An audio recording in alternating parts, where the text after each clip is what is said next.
बोलिए श्री रामचंद्र की जय। उमापति महादेव की जय। पवन सुत हनुमान की जय। राधे प्रिय कृष्ण चंद्र की जय। रामायण महारानी की जय। सनातन विश्व धर्म की जय। बोलो भाई सब संतन की जय। उपस्थित आदि श्रोतागण, अपनी ओर से हमारे मंडली आदर्श सत्संग रामायण मंडली की ओर से आप सभी का हृदय से स्वागत है। खास स्वागत श्रीमान श्रीमती दिनेश प्रसाद जी, श्रीमान श्रीमती विजय प्रसाद जी, उनके माता पिता श्रीमान श्रीमती उमाशंकर जी भी यहाँ पर उपस्थित हैं, बच्चे हैं। इन सभी ग्रस्त परिवार की ओर से आप सभी का हृदय से स्वागत। प्रिय श्रोतागण, दो साप्ताहिक रामचरितमानस यानी कि रामायण की कथा में प्रवेश करते हैं। प्रार्थना करेंगे सुमिरनी, उसके बाद में भोग इत्यादि लगा करके प्रिय श्रोतागण भगवान श्री रामचंद्र जी की स्तुति करके और फिर कथा में प्रवेश करेंगे। जहाँ तक हो सके कृपया आप सभी को साथ देना। चलिए सभी को अपने अपने हाथों को जोड़ लेते हैं। मंत्रों के साथ में आज की जो कथा उसको श्री गणेश करेंगे।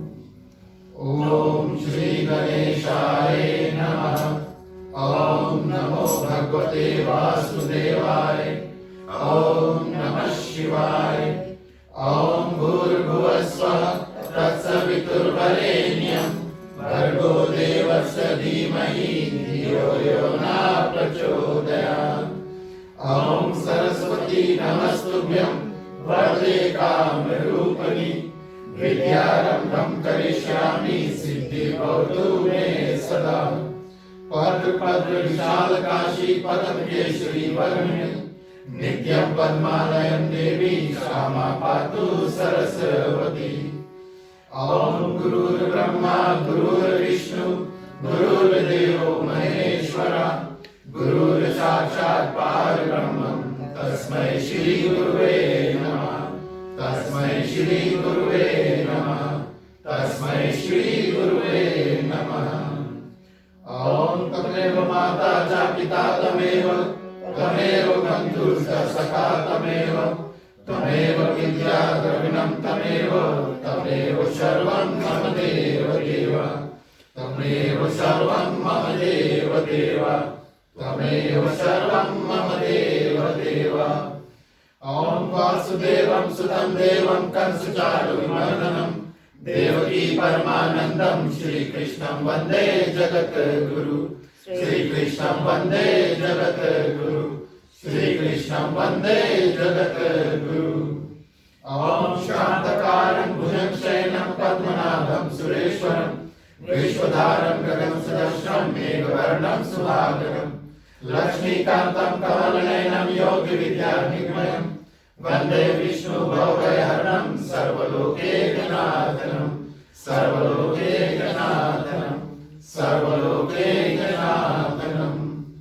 ओम शन्नो मित्राः शर्वणा शन्नो भवत्मा शन्नो इन्द्रो बृहस्पति शन्नो विष्णुरुद्रमा।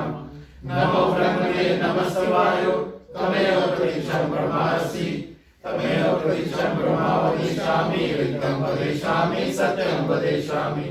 तन्मामोतु तत्पतारमोतु अवतु माम् अवतु अहंकारम्। ओम शांति शांति शांति। चलिए प्रिय श्रोतागण, सभी को मिलकर के सुमरनी में प्रवेश करते हैं। जय ही सुमिरत सिद्ध होए मोरे रामा गणनायक करिवर वदना करो अनोखा होए मोरे रामा मोरे राम सोई गुण सदना मोख होए आचार मोरे रामा गाव चले गिरवर कहना गासु कृपा सुदयाल मोरे रामा कल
चलिए आगे बढ़ते हैं। जो भी मेवा मिष्ठान प्रसाद इत्यादि मुख्य श्रोता तैयार रखें। चलिए उसको हम भोगी के माध्यम से और गाते हैं। राम रसिया मोरे मन बसिया रुचि रुचि भोग लगाओ रसिया। राम रसिया मोरे मन बसिया रुचि रुचि भोग लगाओ रसिया। राम रसिया मोरे मन बसिया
देखेंगे रामायण महारानी के प्रति छोटी सी संक्षिप्त में आज्ञारी करेंगे। आप लोग भवन बुलाने को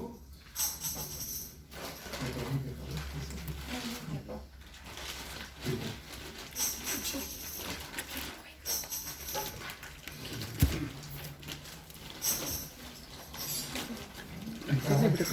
टीका करो, 3 बार आचमन करो। पानी करो, 3 बार आचमन करो।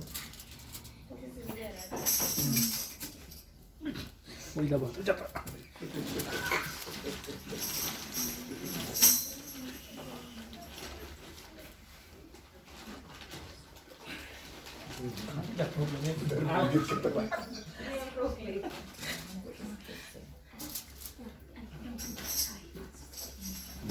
ठीक, आचमन 3 बार आचमन। ओम नारायणाय नमः, ओम माधवाय नमः, ओम केशवाय नमः।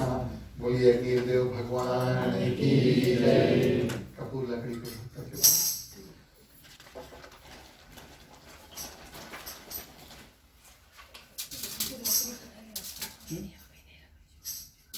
लकड़ी से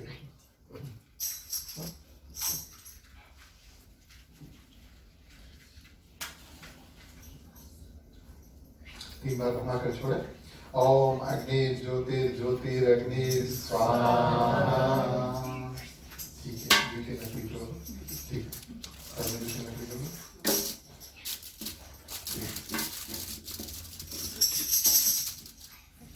ठीक है, घी की आहुति आप सभी को इस साथ में स्वाहा बोलेंगे।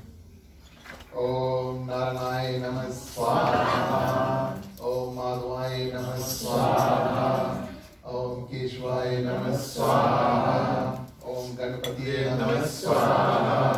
गायत्री मंत्र 3 बार सभी को साथ में। ओम भूर्भुवः स्वः तत्सवितुर्वरेण्यं भर्गो देवस्य धीमहि धियो यो न प्रचोदयात् स्वाहा।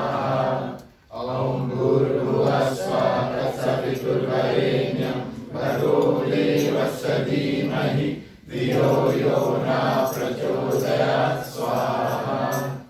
ओम भूर्भुवः स्वः तत्सवितुर्वरेण्यं भर्गो देवस्य धीमहि धियो यो न प्रचोदयात् स्वाहा। ओम नमो भगवते वासुदेवाय नमः स्वाहा। ओम सीतापति भगवान श्री रामचंद्राय नमः स्वाहा। ओम हनुमते नमः स्वाहा। ओम नमः शिवाय नमः स्वाहा। ठीक है, जितना की बचा एक बार छोड़ दो। ओम सर्वे वै पूर्णगुण स्वाहा। ठीक है, सभी के हाथ जोड़कर अग्निदेव को नमस्कार करते हुए अग्निदेव भगवान की जय। पानी से तो आचमन करो, हवा को गए।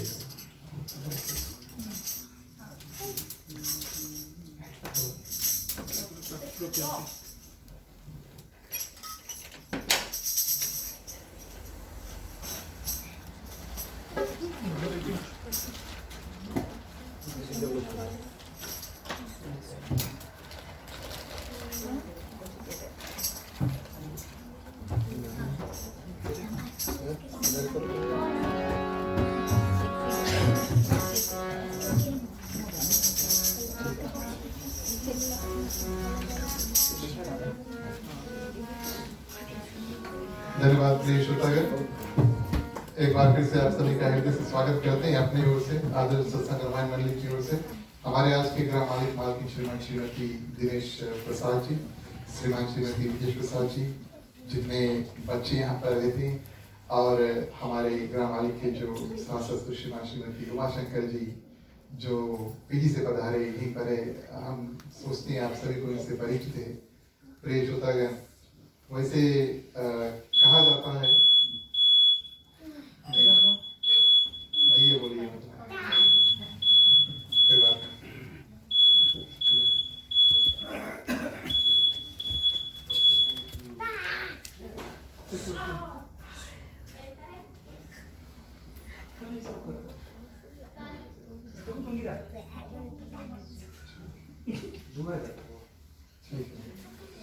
अच्छा वो नहीं है, पता लग जाता है कि जो स्मॉल कॉलम है वो काम कर रहा है। जीवन में कुछ ऐसे लोग हमारे जीवन में आते हैं और मैं क्या आपको उदाहरण तौर पर बताऊं, कुछ आपके जब आप स्कूल वगैरह पढ़ते थे तब अध्यापक वगैरह आपको मिलते थे, तो कुछ अध्यापक आपको बहुत अच्छी तरह से याद है, बड़ा अच्छा से आपको पढ़ाते थे और अच्छे कारण से याद है ना। लेकिन उसी जगह पर कुछ अध्यापक जरूर होंगे जो वो मास्टर में मारी से रहा, और वो बात अभी तक भूले नहीं। वास्तविक तौर पर हाई स्कूल में जितना मास्टर हमें मारी से अभी तक हमें भूला नहीं है, सबके नाम अभी तक बता दे, बच्चा कुछ मास्टर टीचरों के नाम ही भुलाई गया। तो प्रिय श्रोतागण, जीवन में क्या होता है, कुछ कुछ लोग के प्रभाव जीवन पर पड़ता है, आपके भी जीवन पर पड़ा होगा। खास तौर से सबसे पहले माता पिता का प्रभाव पड़ता है। जब हम छोटे रहते तो उनके आशीर्वाद इत्यादि से और जो जो वो सिखाते हैं वही रास्ता हम पकड़ते हैं, और जैसे जैसे जीवन में आगे बढ़ते हैं, फिर आगे बढ़ते हैं, प्रिय श्रोतागण, अब कुछ कुछ और लोग मिलते हैं और जीवन को और कार्य देते हैं, और क्या करना है, कैसे करना है, क्यों करना है, ये सब सिखाते हैं। तो हमारे जीवन में अगर हम आपको बताएं, माता पिता अवश्य थे जो शुरुआत में, जैसे हमारी मंदिर इत्यादि था जब हम छोटे थे, और सुनते सुनते और जाते जाते, साप्ताहिक में मंगलवार को रामायण इत्यादि गांव में हुआ करता था, तो हम बड़े छोटे थे तो हम जाते थे। और जब हम तुलू पहुंचे तब हमारा जो कोटस था बिल्कुल श्रीमान उमाशंकर जी के घर के बगल में ही था। तो जहाँ तक अवसर प्राप्त हुए तो हम उस समय हाई स्कूल पढ़ते थे, अभी से लगभग 25 साल की बात है, 25 ईयर्स की बात है। और जहाँ जहाँ मौका लगे और जाकर इनकी जो कथा इत्यादि, कलाकार भी बाजा भी बजाते हैं, सुनते हैं, तो ये बड़ी खुशी की बात है कि आज आप हमारे साथ हैं। और आपकी जो सीख है और आपके जो बोल है और आपके जो मधुर अंदाज है कीर्तन इत्यादि गाने का, हम अभी तक भूले नहीं। और ऐसा होता है जीवन में, हम क्या करते हैं, कई लोगों से कथा सुनते हैं और कई लोगों से उनके जो जीवन जीने का जो ढंग है उसको हम देखते हैं और कुछ कुछ चीज उसमें से अपना लेते हैं, ज्यादातर अच्छा, कभी कभी खराब, ऐसा होता है। और फिर हमारा जो कैरेक्टर है, हमारा और आपका एक यूनिक कैरेक्टर बन जाता है। तो हम आपको धन्यवाद देना चाहेंगे, जीवन पर काफी प्रभाव पड़ा और इस माध्यम से जो कथा का जो रस है अभी तक हम छोड़े नहीं और इस रूप में आपके सामने प्रस्तुत। एक बार फिर से आप सभी को हृदय से धन्यवाद अपनी ओर से। भगवान श्री राम, माँ सीता के चरणों में कोटि बार प्रणाम, हनुमान जी को वंदन, उनको धन्यवाद, उनके माध्यम से हम और आप यहाँ पर उपस्थित हुए हैं। राम द्वारे तुम रखवारे होत न आज्ञा बिनु पैसारे, जब हनुमान जी का आज्ञा होता है तब हमारा बैठकर के कथा इत्यादि कर पाते हैं और सुन पाते हैं। आप सभी के हृदय में विराजमान सीताराम जी को प्रणाम। हमारे मंदिर आदर्श सत्संग रामायण मंदिर की ओर से आप सभी को जय श्री राम। प्रिय श्रोतागण, कहाँ पर रहे रामचरितमानस में, पहले बता दे, कई दिन हो गए, बीच में कोविड इत्यादि भी आ गया और कई महीनों का समय बीत गया। तो रामचरितमानस में प्रिय श्रोतागण हम उस जगह पर है जहाँ पर और राजा दशरथ का जो देहांत हो जाता है, यानी कि उनका जो मृत्यु है वो हो जाती है। जब राजा दशरथ का मृत्यु हो जाता है, वो एक और फायर अलार्म तो नहीं है? नहीं, चलो ठीक है। राजा दशरथ का जब मृत्यु हो जाता है, प्रिय श्रोतागण, तो वहां गोस्वामी तुलसीदास लिखते हैं, राम राम कही राम कही राम कही राम, तनु परिहेर रघुवर विरव राव राव सुरधाम। और प्रिय श्रोतागण, गोस्वामी तुलसीदास जी लिखते हैं कि 6 बार और राजा दशरथ क्या करते हैं, भगवान श्री राम का नाम अपने मुख से लेते हैं और उसके बाद में प्रिय श्रोतागण अपने प्राण को त्यागते हैं। 6 बार राम राम कही राम कही राम राम कही राम, 6 बार अपने मुख से और भगवान राम का सुंदर नाम लेकर के अपने प्राण को त्याग देते हैं। वैसे आप सभी जानते हैं, कथा इत्यादि सुनते हैं, ये अंत समय में प्रिय श्रोतागण जब मुख से भगवान राम का नाम निकल जाता है तो प्रिय श्रोतागण मुक्ति गारंटी 100%। जिस अंत समय में अगर भगवान श्री राम का नाम निकल गया तो प्रिय श्रोतागण अवश्य क्या होगा, मुक्ति वैसे भी आ जाता है। राजा दशरथ ने एक नहीं दुई नहीं 6 बार भगवान राम का नाम लिया, लेकिन फिर भी उनको गति यानी कि मुक्ति नहीं प्राप्त हुई। ये कथा हमें इस रूप से बताती है कि जब राजा दशरथ मृत्यु के शिकार हुए, अपने प्राण को त्यागे, प्रिय श्रोतागण उनकी हृदय में एक अभिलाषा बच गई थी कि हम भगवान श्री रामचंद्र जी का राज अभिषेक है। जब भगवान श्री रामचंद्र जी राजा बने, माँ सीता उसके सामने होंगी वो दृश्य हम देखें तब फिर भगवान के परम धाम हो जाए, इस कारण से उनको गति प्राप्त नहीं हुई, मुक्ति नहीं हुई। वो जाते हैं और स्वर्ग में, जहां पर इंद्र भगवान जो देवताओं के राजा इंद्र होते, जहां विराजमान होते हैं, इंद्र भगवान का जो सिंहासन होता है, राजगद्दी होता है, जहां पर इंद्र भगवान बैठते हैं, कहा गया है कि वो राजगद्दी इतना बड़ा होता है, इतना विशाल होता है कि उसमें कई लोग बैठ सकते हैं। वैसे तो एक व्यक्ति वहां पर सिर्फ बैठता है, राजा इंद्र है, लेकिन वहां पर कई व्यक्ति एक साथ में बैठ सकते, उतना बड़ा सिंहासन था उनका। उस सिंहासन को आधा किया गया, आधा पे प्रिय श्रोतागण, और कौन बैठते हैं? इंद्र भगवान, और दूसरे आधा पर बैठते हैं राजा दशरथ। कितने दिन तक? 14 वर्ष तक। 14 वर्ष तक वो इंतजार करते हैं कब भगवान श्री रामचंद्र जी के राज्याभिषेक हुई। उसके बाद में प्रिय श्रोतागण क्या करते हैं? जब राज्याभिषेक हो जाता है, भगवान श्री रामचंद्र जी का तिलक हो जाता है, तब वहां से वो आगे और भगवान के परम धाम को पहुंचते हैं। तो प्रिय श्रोतागण, मरते समय वहां पर कौशल्या माँ थी, सुमित्रा और सुमंत, ये 3 व्यक्ति थे। इस कारण से अब हम और आप किसी से मिलते हैं तो क्या करते हैं? सबको राम राम करते हैं। आते समय राम राम बोलेंगे और जाते समय भी राम राम बोलेंगे। अब राजा दशरथ यहाँ अपने प्राण त्याग कर जा रहे, तो 3 लोग वहां पर थे, सुमित्रा माँ कौशल्या और जो मंत्री थे सुमंत। तीनों लोग के राम राम राम राम राम राम बोल के 6 दफे राम का नाम लेकर के प्राण को त्याग देते हैं। कथा में ये बात बताती है कि जिस दिन से भगवान श्री रामचंद्र जी और अयोध्या छोड़कर जाते हैं, उस दिन से जिस दिन भगवान जो राजा दशरथ प्राण त्यागते हैं, वो 6 दिवस का था। यानी कि 6 दिवस बाद भगवान श्री रामचंद्र जी अयोध्या से निकले, 6 दिवस बाद सुबह लौट कर आते हैं, और 6ठी दिवस प्रिय श्रोतागण क्या करते हैं? भगवान राम के वियोग में राजा दशरथ अपने प्राण जो है उसको त्याग देते हैं। तो यहाँ पर प्रिय श्रोतागण, अब जब राजा दशरथ अपने प्राण को त्याग देते हैं तो जितने रानियां हैं काफी विलाप करती हैं। अब हमारे आपके घर में मृत्यु शायद हुआ होगा, जिस किसी के घर पर नहीं हुआ है, कुछ दिन बाद अवश्य होगा। ये मृत्यु, जन्म और मरण प्रिय श्रोतागण क्या है? ये जीवन का नियम है, ये आएंगे और इसको हम रोक भी नहीं पाएंगे। तो कहने का भाव ये है कि कई लोगों के घर पर किसी न किसी जगह पर मृत्यु हुआ होगा, और अगर मान लो आपने नया घर खरीदा है तो कभी ना कभी एक ना एक दिन उस समय उस घर पर मृत्यु अवश्य आएगा, ये जीवन का नियम है। तो प्रिय श्रोतागण, यहाँ पर गोस्वामी तुलसीदास जी बताते हैं कि जीने और मरने का जो फल है वो राजा दशरथ ने पाया। किस रूप से पाया?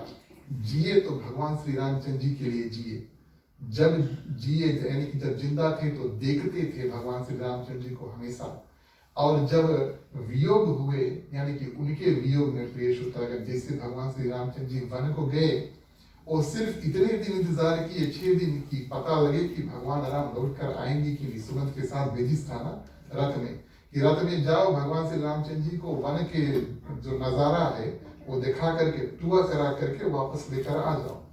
सुमंत जब अकेले आते हैं और रात्रि को और राजा दशरथ को बताते हैं कि भगवान श्री राम नहीं आने वाले, उसी रातों रात प्रिय श्रोतागण भगवान राम के वियोग में और राजा दशरथ अपने प्राण जो है उसको त्याग देते हैं। यानी कि जीते जी तो भगवान श्री रामचंद्र जी के को चंद्रमा के समान मुख को देखता था, जैसे हम और आप देखेंगे चांद तो देखेंगे बहुत सुंदर है, और श्री राम के विरह के निमित्त बनाकर अपना मरण जो है उसको सुधार भी लेते हैं। जीना भी सुधार लिया, भगवान श्री रामचंद्र जी के साथ हमेशा थे, और मरना भी सुधार लिया भगवान श्री रामचंद्र जी के वियोग में। 6 बार उनका नाम लेकर अपने प्राण को त्याग देते हैं। अब प्रिय श्रोतागण, राजा दशरथ तो नहीं रहे, बस उनका शरीर सिर्फ वहां पर पड़ा है। रानियां और जो सुमंत इत्यादि सभी को विलाप करती हैं, सब रानियां शोक करती हैं, व्याकुल होती हैं। जहाँ कहीं पर भी किसी ना किसी जगह पर अगर ऐसा दुख तकलीफ आता है, किसी का देहांत होता है, अवश्य लोग रोएंगे। कितना खराब व्यक्ति था, कितना गाली देता था, कितना लड़ता था, लेकिन कम से कम 1-2 आंसू सभी को उस व्यक्ति के लिए गिराएंगे, या सोचेंगे अरे भगवान कैसे उसकी उठाए, है ना? ऐसा होता है। आपने कभी ये बात सुना नहीं होगा कि जो व्यक्ति मर जाता है उसके प्रति कोई कुछ उल्टा बोलता है। कभी ऐसे मरे हुए व्यक्ति को खराब कुछ बोला नहीं जाता ना, तो डर रहता है, भैया भूत बन क्या हमें सताई, है ना? इस कारण से जो व्यक्ति चल देता, भले कितना दुख तकलीफ देता था, गाली इत्यादि देता था, खड़ूस था, लेकिन प्रिय श्रोतागण जब मर जाता है डर रहता है कि कहीं लौट के सताएंगे। तो प्रिय श्रोतागण ये यहाँ पर रानियां क्या करती है और जितने लोग वहां पर थे दास दासियां आ जाती हैं और राजा के रूप शील बल और तेज का बखान कर करके अपने अलग अलग प्रकार से विलाप करती हैं, दुख तकलीफ करते हैं, बार बार धरती पर गिरते हैं, जैसे कि हमारे यहाँ हो जाता है तब ऐसा करते हैं। अब यहाँ पर जब नगर में बात फैलता है तो लोग क्या करते हैं, माँ कैकेयी को भी गाली देने लगते हैं। गाली सकल कैकेयी देहि नियन रहीन कीन जगहीन। और सब कोई क्या करते हैं, माँ कैकेयी को गालियां देते हैं, जिसने संसार भर को बिना नेत्रों का अंधा कर दिया। व्यक्ति चल रहे हैं, उनके पास आंख नहीं है, क्योंकि आंख वो वस्तु है प्रिय श्रोतागण जिसके माध्यम से हम देख करके सब अपना कार्य करते हैं। अगर हमारे पास आंख नहीं रहे तो बड़ा कठिन जीवन हो जाता है। इस कारण से तुलसीदास से लिखते हैं, मान लो नयन बिना व्यक्ति जिंदा है लेकिन बिना आंख के प्रिय श्रोतागण। और इस रूप से क्या करते हैं, राजा दशरथ के प्रति विलाप करते हैं। और यहाँ पर प्रिय श्रोतागण प्रातः काल जब हुआ, बड़े बड़े ऋषि मुनि आते हैं और वशिष्ठ मुनि इत्यादि आते हैं और समय के अनुकूल कुछ इतिहास कहकर अपने विज्ञान को प्रकाश देते हैं। अपने जो रानियां हैं उन्होंने और क्या किया, माताओं से कहा कि अब आपके ऊपर बहुत बड़ा उत्तरदायित्व आ गया है। उत्तरदायित्व यानी रिस्पॉन्सिबिलिटी। रानिया से कहते हैं गुरु वशिष्ठ की आपके ऊपर बहुत बड़ा रिस्पॉन्सिबिलिटी अब आ गया है और यही तो जीवन है। अमर कोई नहीं होता, सूर्य अस्त भी समय पर होता है और नया सवेरा भी प्रेष होता है, समय पर ही होता है। लेकिन जीवन का जो कड़वा घूंट है उसको पीना ही पड़ता है। आप मृत्यु जिस घर में होता वहां पर जाते हैं, जिस दिन मृत्यु होगा और हर एक दिवस श्रीमद् भागवत गीता का पाठ इत्यादि होगा तो वहां पर जो भी कथाकार होंगे, पंडित जी ब्राह्मण जी आएंगे, यही बात आपको बताएंगे। एक ना एक दिन सबको जाना है। बस यही बात यहाँ पर प्रेष होता है। गुरु वशिष्ठ क्या करते हैं, समझाते हैं, अलग अलग प्रकार से समझाते हैं प्रेष होता है। और क्या करते हैं, बस भगवान के चरणों में ध्यान दो और प्रेष होता है। दुख का निवारण ज्ञान से होता है। कभी कभी हम सोचते हैं, पूछते हैं, भैया 13 रोज का घर ही बैठ के हम गीता पाठ इत्यादि करेंगे। देखिए शास्त्र बताता है कि महावियोग जो शब्द है, महावियोग यानी कि जब किसी से कोई हमसे बिछड़ कर दूर हो जाता है, हमेशा हमेशा के लिए जब मृत्यु हो जाता है उसको महावियोग कहते हैं। बहुत दुख का समय होता है, सभी के ऊपर प्रेष होता है, बहुत दुख आता है। और उस दुख का निवारण करने के लिए हमारे शास्त्र बताते हैं कि दुखित परिवार जो है, मित्र इत्यादि है, उनको ज्ञान दिया जाए। ज्ञान से उस दुख का निवारण होगा। क्या ज्ञान? ये जीवन एक दिन जैसे शुरू हुआ है वैसे ही अंत हो जाएगा। मैं कौन हूँ, भगवान कौन है और मेरे और भगवान के बीच में रिश्ता जो है क्या है, रिलेशनशिप क्या है, ये 3 प्रश्न प्रेष होता है। मैं कौन हूँ, भगवान कौन है और मेरे और भगवान के बीच में रिलेशनशिप क्या है, रिश्ता क्या है। बस उसी के ऊपर 18 अध्याय का श्रीमद् भागवत गीता की कथा जो है उसको एक दिन 2 दिन करके और पंडित ज्ञानी व्यक्ति क्या करते हैं, दुखित शोकाकुल परिवार को सुनाते हैं ज्ञान देने के लिए।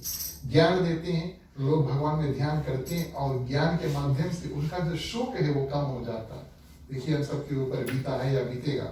जब कभी देहांत होता है तो दुख बहुत ज्यादा होता है, यादें पेश होता है क्या होंगी, हम अंत समय में उस व्यक्ति को बहुत याद करेंगे, ये ठीक है, लेकिन दुखी होंगे इस कारण कि वो व्यक्ति दुनिया से चल दिया है, ये उचित नहीं है, क्योंकि उनका शरीर यहाँ पर है, आत्मा तो परमात्मा के पास चल दिया है। तो ये ज्ञान लेने के लिए प्रेष होता है। अनेक ग्रंथ अनेक रूप से और कथा इत्यादि बता करके जो भी शोक में होते उस शोक का निवारण करते। तो कहा जाता है कि हर दिवस और भगवान का ध्यान करो। हमारा समय आता है कथा में, चलिए भगवान का ध्यान करते हैं, भगवान की स्तुति सबसे पहले करेंगे, फिर कथा आगे बढ़ाएंगे। बोलिए श्याम रामचंद्र की।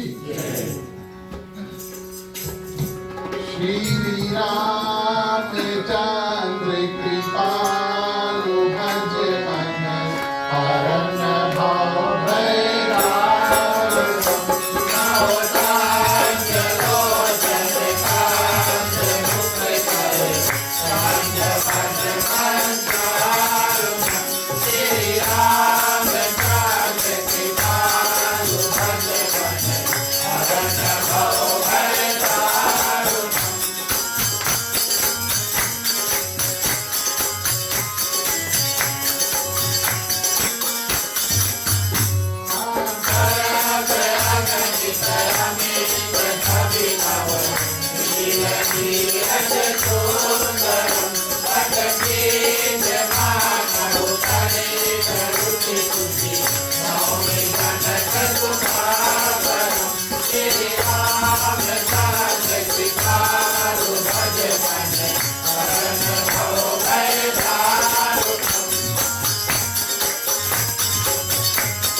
बोलिए प्यारे रामचंद्र की जय।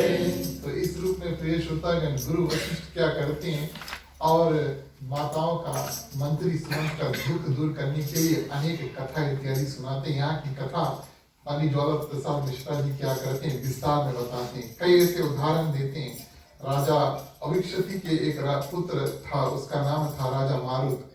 और प्रिय श्रोतागण यज्ञ के बल से इंद्र आदि सभी देवता ब्रह्मा जी को सभी को जीत लेते हैं। सबके और यज्ञ से क्या करते हैं प्रिय श्रोतागण, देवताओं को जीत लेते हैं सभी देवता। प्रिय श्रोतागण सभी देवता क्या करते हैं, सभी देवता क्या करते हैं प्रिय श्रोतागण, जब राजा मारुत आकर के और यज्ञ को करते हैं तो वहां पर आकर के सोमरस एक ऐसा वस्तु है जिसको कहा जाता है अब मिलता नहीं है ना, अब नहीं मिलता। लेकिन क्या करते हैं देवता अमर होने के लिए और अपना आयु लंबा करने के लिए वो एक पेड़ का डाली होता है, तो उसको जैसे हम दतून करते हैं ना, पुराने जमाने में तो ब्रश इत्यादि नहीं था, तो उसको तोड़ करके और कभी आपने पीजी में किया होगा शायद, उसको हाइबिस्कस का डाली वगैरह तो उसको काट पीट के पीजी में जाइए, कभी कभी पेड़ की डाली टुटा रही समझ लेना कि कोई सवेरे उससे रस कर ली। तो सोमरस भी एक ऐसा पेड़ होता है, पेड़ होता है और सोम पेड़ का पेड़ अब नहीं मिले तो उसको क्या करते हैं डाली को तोड़ करके उसको चबाते हैं, ब्रांचेस को चबाते हैं। तो कहा जाता है कि उसमें अमृत के बूंद जो है वो होते हैं और जीवन और लंबा हो जाता है। तो देवता आकर के यहाँ पर प्रिय होता है राजा मारुत जब यज्ञ करते हैं तो उनके यज्ञ में भाग लेते हैं, सोमरस का खूब पान करते हैं। और कहा जाता है प्रिय श्रोतागण इतना कृपा देवताओं का इस राजा मारुत के ऊपर था प्रिय श्रोतागण कि उसके खेत जोतने की आवश्यकता नहीं थी, खेत में धान अपने हो जाए, है ना। फिजी में जहाँ जहाँ पर खेत में धान होता है आप देखिए बड़ा सुंदर से बनाइए जोतियाँ इत्यादि का वहाँ पर और धान का बिया इत्यादि बोया जाता है। लेकिन यहाँ पर प्रिय श्रोतागण भगवान की इतनी कृपा होती है इस राजा मारुत के ऊपर कि अपने आप धान इत्यादि हो जाते हैं प्रिय श्रोतागण। और इतना ज्यादा यज्ञ तप इत्यादि करता था, इतना ज्यादा मनुष्य को, गंधर्व को और ब्राह्मणों को दान इत्यादि देता था कि वो अपने हाथ से उठाकर अपने घर तक नहीं ले जा पाते थे। इतना ज्यादा पराक्रमी और प्रिय श्रोतागण दानवीर व्यक्ति था। तो यहाँ पर जो गुरु वशिष्ठ कहते हैं कि वो राजा दशरथ से कहीं ज्यादा ज्ञानी था, कहीं ज्यादा धार्मिक था, लेकिन मृत्यु से वो भी ना बच सके, तो महाराज दशरथ कैसे बच सकते हैं? दूसरा उदाहरण देते, उठती का पुत्र सुहोत्र के राज में 1 साल तक इंद्र भगवान क्या करते हैं? वर्षा करते। अब जानते हैं इंद्र भगवान वर्षा कराते हैं, लेकिन पानी का वर्षा नहीं, सोने का वर्षा कराते हैं। सोचने वाली बात है ना, इतनी कृपा देवताओं का इस राजा सुहोत्र के ऊपर था कि जब वर्षा होता तो सोने का वर्षा होता, और इतना ज्यादा वर्षा। अब जैसे यहाँ पर पानी अगर ज्यादा जमीन पर गिर जाए तो बह जाता है ना, समुद्र में या नदी में चल देता है। सोना प्रेष होता है, 1 साल तक इतना बारिश हुआ कि समुद्र और नदी में चल गया। तो राजा क्या करते हैं? अपने दूत और सिपाहियों से वो सोना को वापस निकालते हैं। अब राजा के पास इतना ज्यादा सोना होइए कि जिंदगी भर वो यज्ञ हवन इत्यादि करते रहेंगे और दान देती रहेगी, उसके पास सोना खत्म नहीं हो। जो भी आए उसको उठा करके सिर्फ सोना देता था प्रेषोत्तगण। इतना ज्यादा सोने का दान किया, लेकिन मृत्यु से वो भी ना बच सके, तो महाराज दशरथ कैसे बच सकते? ये बात गुरु वशिष्ठ पूछते हैं। और अन्य देश का राजा वृद्धरथ 100 यज्ञ करते हैं, एक यज्ञ में 10 लाख श्वेत वर्ण के घोड़े, यानी कि वो घोड़ा जो सफेद उज्जर होता है, वो घोड़ा को एक यज्ञ में 10 लाख श्वेत वर्ण के घोड़े। श्वेत वर्ण का जो घोड़ा होता है, जो उज्जर होता है, बहुत मुश्किल से मिलता है, काफी मुश्किल से मिलता है।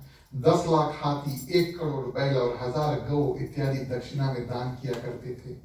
और अभी तक उन जैसा राजा प्रेषोत्तगण कहते हैं गुरु वशिष्ठ पृथ्वी पर हुआ नहीं, इतना ज्यादा दान दक्षिणा दिया, लेकिन मृत्यु उसके भी नहीं छोड़ी, तो राजा दशरथ की कैसे छोड़ी? आगे बताते हैं, राजा श्री के बारे में बताते हैं। और अकेले रथ पर बैठ करके प्रेषोत्तगण 3 लोग पूरे भूमंडल को जीत लेते हैं। यज्ञ में अपना सब कुछ दान कर देते थे, लेकिन प्रेषोत्तगण मृत्यु ने उसको भी नहीं छोड़ा, तो राजा दशरथ की कैसे छोड़ी? ये बात गुरु वशिष्ठ बताते हैं। शकुंतला का एक पुत्र था भरत, 1000 अश्वमेध यज्ञ करते हैं और 100 राजस्व यज्ञ करते हैं, लेकिन मृत्यु से वो भी ना बच सके। भगीरथ की कथा आपको बताएं, आप सभी भगीरथ के बारे में जानते हैं। उनकी कृपा से जो गंगा माता है वो पृथ्वी पर आती है। अब प्रेषोत्तगण गंगा बहने का काम करती है और अपना क्या करती है? 10 लाख रूप बताती है। पंडित ज्वाला प्रसाद मिश्रा रामचरितमानस में बताते हैं, गंगा माँ क्या करती? अपना 10 लाख रूप बनाती है। 1 मिलियन 10 लाख रूप जो है उसको बनाते हैं प्रेषोत्तगण। और कन्या यानी कि 10 लाख कन्याएं जब बन जाती है, तब ये राजा जो होते हैं भगीरथ, वो क्या करते हैं? एक कन्या को दान करते हैं। किस रूप से दान करते हैं? एक कन्या एक रथ के ऊपर, रथ के आगे 4 घोड़े, रथ के पीछे सोने से जड़ी हुई और 100 हाथी, एक हाथी के पीछे 100 गाय, एक गाय के पीछे 1000 मेष यानी कि शीप जिसको भेड़ा कहते हैं, और बकरी इत्यादि दान करते हैं। आप अनुमान लगाएं कि इस राजा जो भगीरथ था कितना दानी और कितना रूप से उन्होंने सत्कर्म जो है किए, कितना ज्यादा दान किया। गुरु वशिष्ठ वही बात बताते हैं, मृत्यु इसके नहीं छोड़ी, तो राजा दशरथ की कैसे छोड़ी? राजा दलित क्या करते हैं? जमीन को दान देते हैं, अपने पुरोहित को 1000 हाथी घोड़े गाय दान इत्यादि करते हैं, लेकिन वो भी मृत्यु से ना बच सके। और प्रेषोत्तगण राजा युनाशाव के पुत्र मानधाता एक ही दिन में क्या करते हैं? पूरे पृथ्वी को जीत लेते हैं। एक दिन में जितने पृथ्वी के राजा होते हैं सभी को हरा देते हैं। प्रेषोत्तगण इतना पराक्रमी था, बहुत यज्ञ इत्यादि किया और इतना ज्यादा सोना दान किया, लेकिन वो भी मृत्यु के शिकार अंत में हुए। हमारे पास रामचरितमानस में 5-6 और कारण हैं, हम आपको नहीं बताएंगे। हम उम्मीद रखते हैं कि आप ये बात जो है वो समझ गए कि राजा दशरथ के बारे में बताते हैं और कौन गुरु वशिष्ठ रानियों को समझाते हैं। इससे बड़े बड़े राजा बहुत तप किया इत्यादि, और वो भी मृत्यु के शिकार हो गए, तो राजा दशरथ जो है और उनके प्रति शोक नहीं करना चाहिए। राजा दशरथ के प्रति गुरु वशिष्ठ एक और बहुत सुंदर बात कहते हैं। वो कहते हैं कि अंत समय में उन्होंने राम का नाम लिया आपके सामने, है ना। वहां पर माँ कौशल्या थी, माँ सुमित्रा थे और जो मंत्री था सुमंत, 3 लोग थे। 3 लोग के सामने प्रेषोत्तगण राम का नाम लिया। हमारा आपका मृत्यु हुए, हम शायद राम का नाम ले ले, अंत में पता नहीं कोई सुने या ना सुने।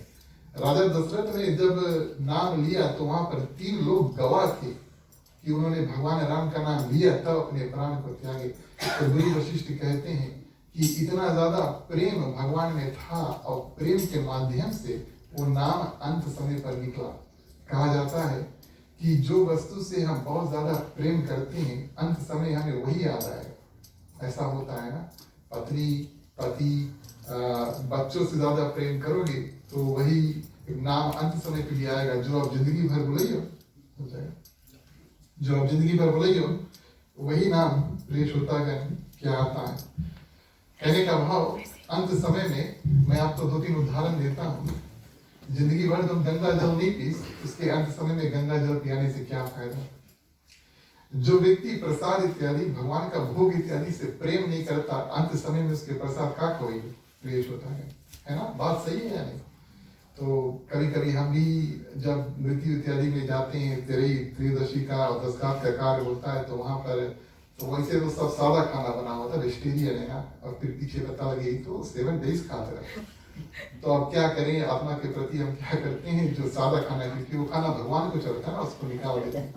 तो पंडित बोले उसके लिए पानी बनाए दो, चाय बनाए दो, इत्यादि इत्यादि जूस निकाल दो, तो दिन भर पीते नहीं रहे, कुछ और किए रहा। अब क्या करें, पेश होता है। कहने का भाव ये है कि जो व्यक्ति को जो प्रिय होता है अंत समय में उसको वही याद हुए वो आएगा। मैं आपको एक और उदाहरण देता हूँ। कई पुरुष ऐसे हैं, आपको सुनने में थोड़ा दुविधा लगे, कई पुरुष ऐसे हैं जो पुरुष से प्रेम करते हैं। ध्यान से सुना, कई पुरुष ऐसे हैं जो पुरुष से प्रेम करते हैं। नहीं, अभी कैसे कोई मूल नहीं लाई, चलो आगे बताते हैं। और जितने लोग पुरुष से प्रेम करते हैं वो सभी एक ही पुरुष से प्रेम करते हैं। पहली हुआ ना, अरे लोग, कई पुरुष ऐसे होते हैं जो पुरुष से प्रेम करते हैं, जो पुरुष पुरुष से प्रेम करते हैं, सभी कोई एक पुरुष से प्रेम करते हैं। और क्या सुंदर पुरुष हम आपको बताएं, कोट पहनकर आता है, डंडा हाथ में और सिर पर टोपी, उसके नाम जोनी वो नहीं है ना। तो कहने का भाव क्या है, आपको प्रेम किससे, प्रेम है ना, कुछ कुछ लोगों का प्रेम है। वैसे कल हम यहाँ पर आए थे, हम वहां पर घूम के देख लिए। चलो ठीक है, आप उम्मीद है आप समझ गए। प्रेम होता है, जो व्यक्ति को भगवान से प्रेम होगा अंत समय उसके मुख से भगवान का नाम आएगा। और ये कैसे आएगा, अभ्यास यानी कि प्रैक्टिस। हर दिन जो नाम आप लेंगे, हर दिन जो वस्तु के बारे में सोचेंगे, अंत समय वही आपको याद आएगा। जैसे प्राण निकलेंगे, भगवान का नाम ले लिया। रामचरितमानस में आगे बढ़ते हैं, चौपाई के माध्यम से कथा आगे बढ़ाएंगे। बोलिए सियावर रामचंद्र की जय। प्यारे प्यारे श्रोतागण आओ चले, रामायण की कथा सुने। प्यारे प्यारे श्रोतागण आओ चले, रामायण की कथा सुने। प्यारे प्यारे श्रोतागण आओ चले, रामायण की कथा सुने। प्यारे प्यारे श्रोतागण आओ चले, रामायण की कथा सुने।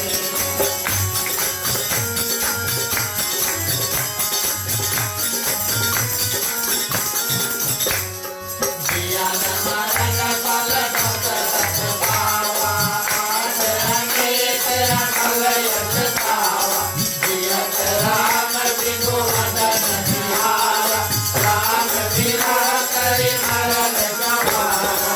सारे सारे श्रोतागण आओ चले, रामायण की कथा सुने।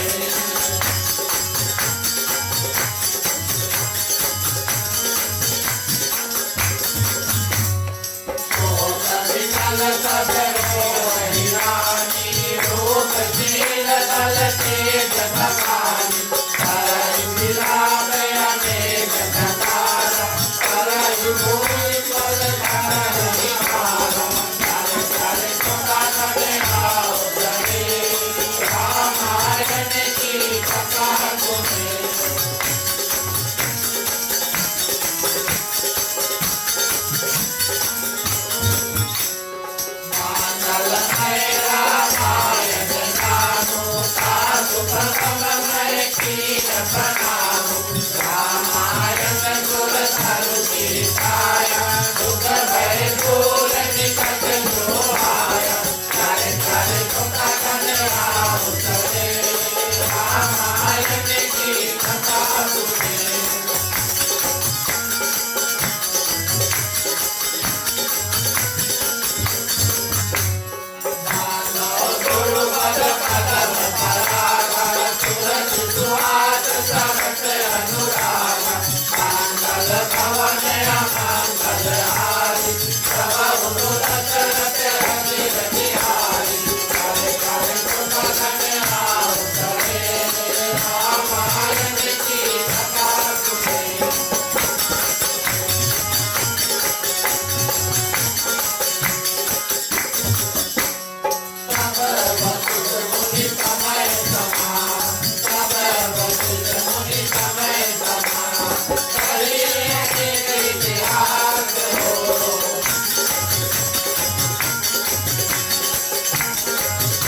अब राजा दशरथ का देहांत हो जाता है।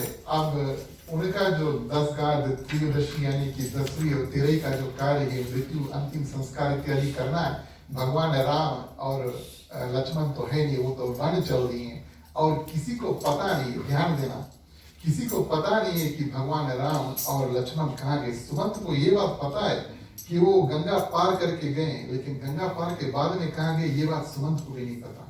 अब गुरु वशिष्ठ को ये कठिन निर्णय करना है कि किसको वापस बुलाएं, भगवान राम को या भरत को। अब वो जानते हैं भरत कहाँ पर है, अपने नाना नानी के घर पर है। इस कारण से प्रिय श्रोतागण क्या करते हैं, दूतों को भेज करके भरत को और शत्रुघ्न दोनों को बुलाते हैं। अच्छा, दूत को जब भेजते हैं प्रिय श्रोतागण, तब गुरु वशिष्ठ भेजते हैं, माँ कौशल्या उन दूतों से बात करती है। माँ कौशल्या बताती है उन दूतों से कि उनको भरत को ये बात नहीं बताना कि राजा दशरथ का देहांत हो गया है, और ये बात बिल्कुल भी नहीं बताना कि भगवान श्री राम वन चल रही हैं। ये दोनों बात जो हुआ है दूत को बताते हैं कि भरत को कुछ बोलना नहीं, फिर ये बात बताना कि गुरुजी ने और माँ कौशल्या ने वापस बुलाया है और शीघ्र ही जितना जल्दी हो सके आ जाओ। कारण आने का अयोध्या में क्या हुआ ये सब बात कुछ जा करके उनको बताना नहीं। माँ कौशल्या सोचती है कि भारत का हृदय इतना कोमल है कि ये सदमा जो है, ये न्यूज जो है बर्दाश्त नहीं कर पाएंगे।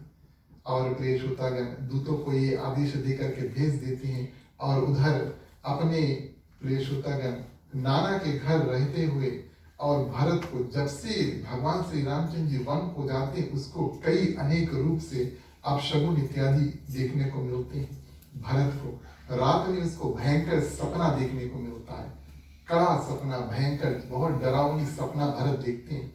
और अनिष्ट शांति यानी कि अपने हृदय को शांत करने के लिए प्रतिदिन हवन इत्यादि करके, ब्राह्मण को ध्यान इत्यादि करके भोजन इत्यादि कराते हैं।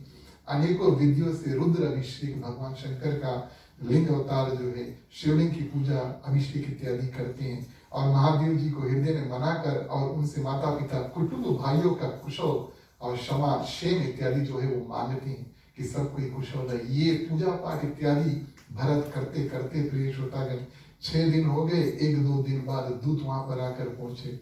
उधर वहां पर अयोध्या में क्या करते हैं, राजा दशरथ का जो शरीर था उसको तेल में डुबा देते हैं, पूरा 100% डुबो देते हैं तेल में प्रिजर्व करने के लिए।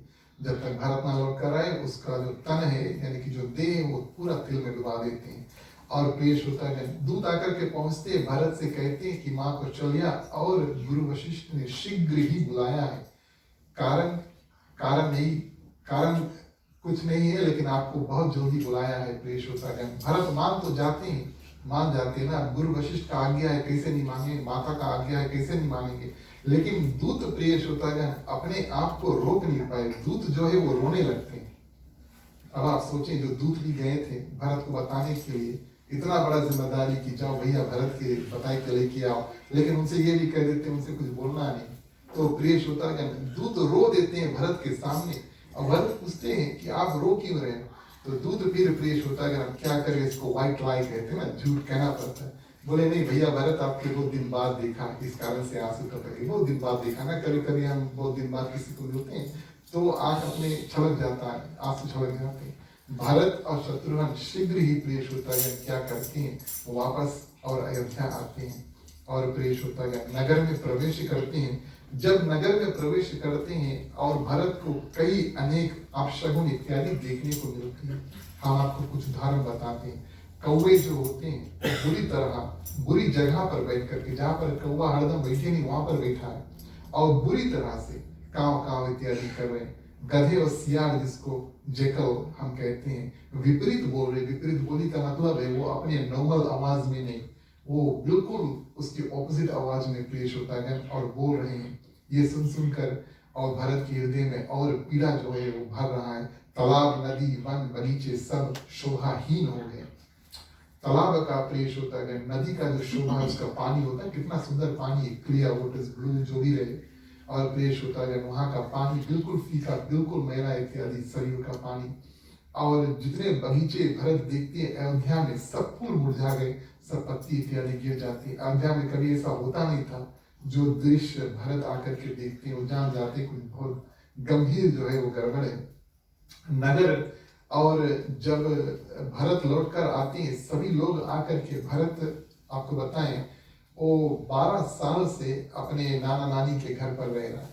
ये बात शायद आपने पहले सुना होगा कि राजा दशरथ जब चाहते हैं कि वो माँ कैकेयी से विवाह करे, शादी करे, तो माँ कैकेयी के जो पिता होते हैं वो कहते हैं कि मेरी जो कन्या है तुम्हारी दूसरी रानी होगी ना, सबसे बड़ी रानी तो कौशल्या है, तो कैकेयी उनसे छोटी रानी होगी, लेकिन तुम तभी इनसे विवाह कर सकते हो जब तुम हमें वचन दोगे कि तुम्हारा और जो कैकेयी का पुत्र होगा वही राजा बनेगा।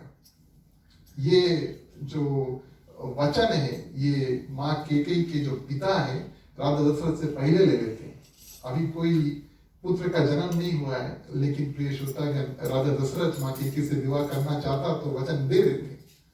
और प्रिय श्रोतागण, भरत को इस बात का पता लगा, कहाँ पर पता लगा? मिथिला में जब 4 भाई और 4 बहन का विवाह हो रहा था, है ना। 4 भाई जब जाकर के वहाँ सीता और उनके 3 बहनों के साथ में विवाह करते हैं, तो कुछ जो वहाँ पर दास दासी होती हैं वो बात करते हैं कि भगवान श्री राम और माँ सीता जब गद्दी पर बैठेंगे कितना सुंदर होगा। तो एक दासी को ये बात पता था कि राजा दशरथ ने वचन दे दिया था माँ कैकेयी के पिता को कि उनका जो पुत्र होगा यानी कि भरत राजा बनेगा। तो बोले राम सीता को छोड़ दो, भरत ही राजा बनेंगे। भरत ने ये बात सुना, जैसे अयोध्या बारात लेकर जाती है प्रिय श्रोतागण, उधर माँ कैकेयी के पिता के देश से संदेश आता है कि वो पिता बहुत बीमार है, वो राजा बूढ़ा बहुत बीमार है। तो माँ कैकेयी जाने की तैयारी करते, भरत बोले तुम नहीं, नाना के पास हम जाएंगे। तो भरत प्रिय श्रोतागण ज्यादा समय क्या करते हैं, अपने नाना नानी के घर पर रहते हैं। बोले हम ना यहाँ पर रहेगा ना रही मुसीबत, ना माँ हमारे बारे में सोचेगी ना कुछ अपशगुन होगा। इस कारण से इतने दिन 12 साल भरत वहां पर थे। आज लौट कर आते हैं प्रिय श्रोतागण और नगर का हाल चाल देखते हैं। श्री राम जी के वियोग में पक्षी, पशु, घोड़े, हाथी सब रो रहे हैं, सबकी आंख में आंसू है। जो लोग प्रिय श्रोतागण भरत से आकर के हमेशा लिपटा करके मिलते हैं, जब हॉलिडे होता भरत का तो वापस आते हैं ना, साल में एक बार आते हैं। आज कोई भरत से मिलने के लिए नहीं आता, लोग आरतियां भरत की उतारते, आज कोई कुछ नहीं कर रहा है। जो भी देखता है और उनसे मुंह फेर कर चल देता है प्रिय श्रोतागण। नगर के स्त्री पुरुष अत्यंत दुखी दिखाई दे रहे हैं। भरत जी समझ जाते हैं कि अयोध्या के ऊपर बहुत बड़ा आफत जो है वो आ गया है। उन्होंने सोचा जब मैं आता हूँ सभी कोई खुश रहते हैं, मुझसे मिलने के लिए आती हैं, माताएं आरती इत्यादि लेती हैं, आज ऐसा कुछ नहीं है। और प्रिय श्रोतागण वो नगर के जो फ्लैग है, मास्ट है ना, झंडा जो है, वो देखते हैं कि वो हाफ मास्ट पर है। आज भी जब देश में कोई इम्पोर्टेंट व्यक्ति का देहांत हो जाता है, प्राइम मिनिस्टर या गवर्नर या फॉर्मर प्राइम मिनिस्टर या गवर्नर, तो क्या करते हैं, आपने शायद सुना होगा, जो देश का फ्लैग है उसको हाफ मास्ट तक कर देते हैं रिस्पेक्ट के तौर पर। तो भरत जी देखते हैं कि अयोध्या के जो फ्लैग है वो भी हाफ मास्ट पर है। क्यों है? राजा दशरथ का देहांत हो गया, इस कारण से इस फ्लैग को नीचे कर दिया गया। तो भरत शत्रुघ्न से कहते हैं शायद हवा लग गया और फ्लैग अपने आप गिर गए। अब कैसे वो विश्वास कर ले कि ऐसा कुछ हुआ है। और प्रिय श्रोतागण सबसे पहले क्या करते हैं, और माँ कैकेयी के जो भवन है उसमें जाते हैं। और नीति ये बताती है कि माँ कौशल्या सबसे बड़ी है, जब लौटते हैं तो सबसे पहले माँ कौशल्या के पास जाएं। लेकिन भरत सोचते हैं कि माँ कैकेयी से राजा दशरथ बहुत प्रेम करते थे। जब देखो तब माँ कैकेयी के साथ में ही रहते थे। जहाँ पर राजा दशरथ माँ कैकेयी थे वहीं पर भगवान राम थे, वहीं पर लक्ष्मण थे, वहीं सब सारे माताएं क्या करती थी, ज्यादातर दिन भर क्या करती थी, और माँ कैकेयी के ही भवन यानी कि उसके घर में रहती थी। तो बोले हम माँ कैकेयी के पास जाएंगे, हमें सब कोई वहीं पर मिल जाएंगे। इस कारण से सीधे माँ कैकेयी के पास जाते हैं। कुछ संत इतना बताते हैं कि प्रिय श्रोतागण और गुरु वशिष्ठ की ये इच्छा थी, गुरु वशिष्ठ यही चाहते थे कि Bharat hears from the horse's mouth. हम माँ कैकेयी को घोड़ा नहीं बोल रहे, हम सिर्फ आपको बात समझाने के लिए कह रहे हैं कि गुरु वशिष्ठ ये चाहते थे कि भरत जो है और माँ कैकेयी के अपने मुख से वो सुने कि माँ कैकेयी ने क्या किया है, ना कि किसी और के मुख से सुने कि माँ कैकेयी ने क्या किया। भरत जाते हैं प्रिय श्रोतागण और माँ कैकेयी से बातचीत करते हैं। चलिए चौपाई के माध्यम से देखेंगे। बोलिए श्यावरे रामचंद्र की।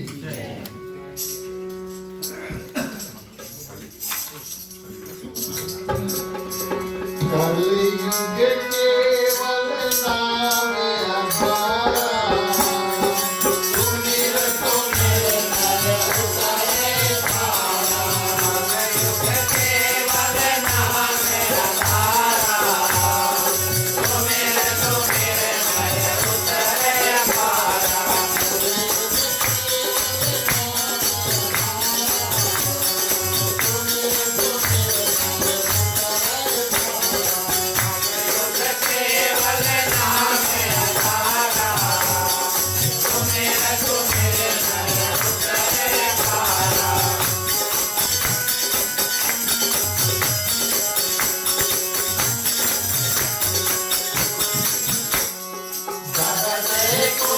को मत मन कहो कांड कांड होए हृदय न कहो मान करूर भय न पीरा चरण हरि हम भय न पीरा कलयुग केवल नाम हमारा सुमिर सुमिर नर उतरे भारा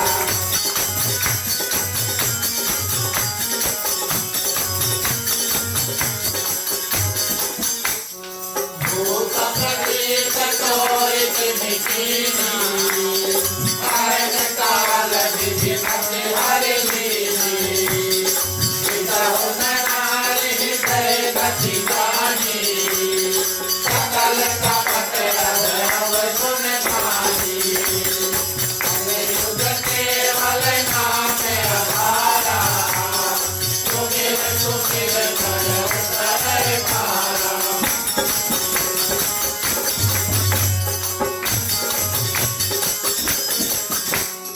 राम विरोधी हृदय से राम विरोधी हृदय से प्रगट दीन विधि मोह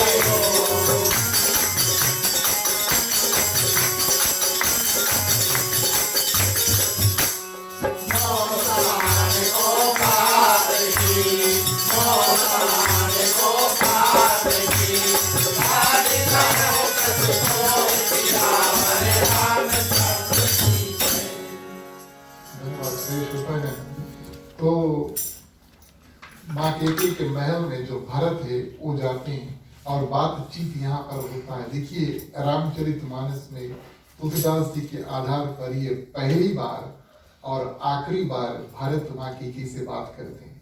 अभी तक तुलसीदास जी ने लिखा नहीं कि भरत अवश्य बात किए होंगे, लेकिन लिखा नहीं। इसके बाद में प्रेष होता है भरत अपनी माँ से कभी नहीं, वो अपने जो हृदय में माँ के स्थान से केकई को बिल्कुल निकाल देते। तो पहली बार बात करते मानस में और आखिरी बार बात करते हैं।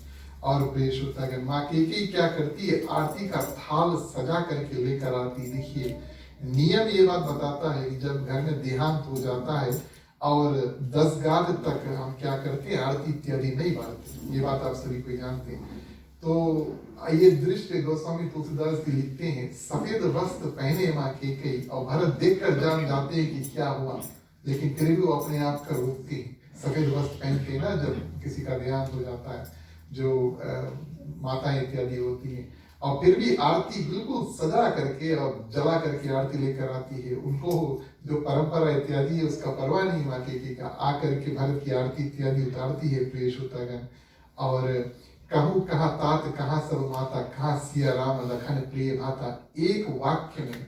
और भरत क्या करते हैं, जो उसके हृदय में था पूछ देते हैं, पिताजी कहाँ है, कैसे हैं, सीता राम लखन प्रिय भ्राता सब कहाँ है, कैसे है।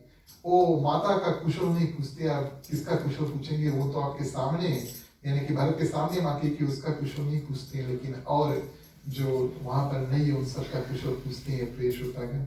और केकई माँ कहती है और कहती है कि बात, अब माँ केकई क्या है, घुमा फिरा कर बात करती है।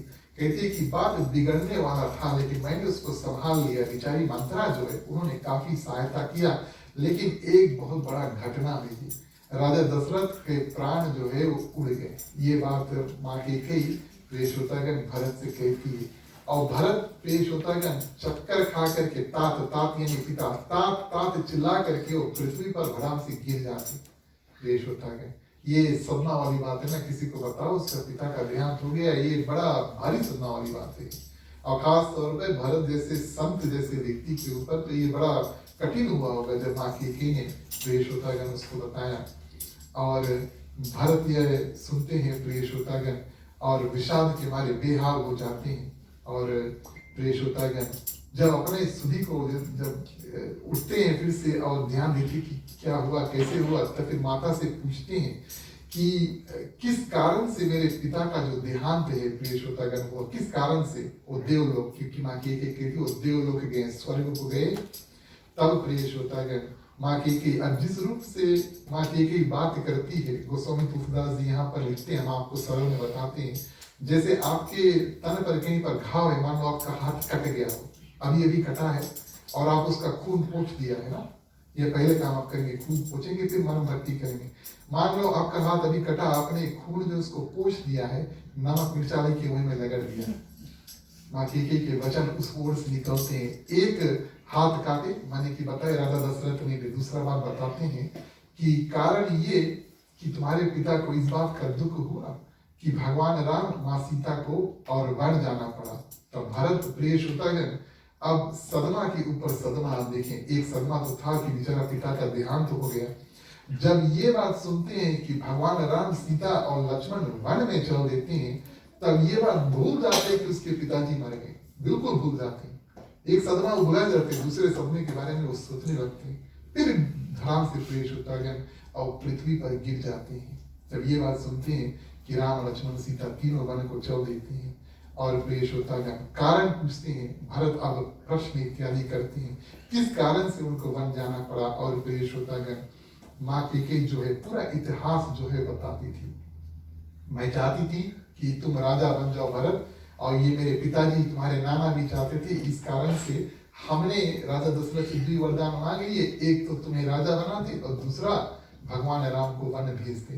तो राजा ने तो जो कहा था उन्होंने कर दिया, लेकिन उसके बाद में अब सीता भी जाना चाहिए, वो भी चल दी, लक्ष्मण भी जाना चाहिए, वो चल दिए। 6 दिन बाद आपके जो पिता थे वो भी और देवलोक को सिधार गए।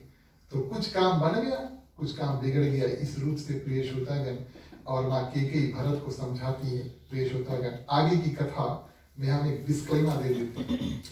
संत ऐसा बताते हैं, जितने पूज्य संत होते हैं, ज्ञानी संत होते हैं, कहते हैं कि जिस रूप में भरत यहाँ पर आप जब सब बात समझ जाते हैं, है ना, ध्यान देना, जब सब समझ जाते हैं भरत क्या हुआ, किसने किया, भरत जिस रूप से माँ कैकेयी से बात करते हैं और जो शब्द बोलते हैं, ये कथा गोस्वामी तुलसीदास जी ने मानस में लिखा, ठीक है, लिखा है।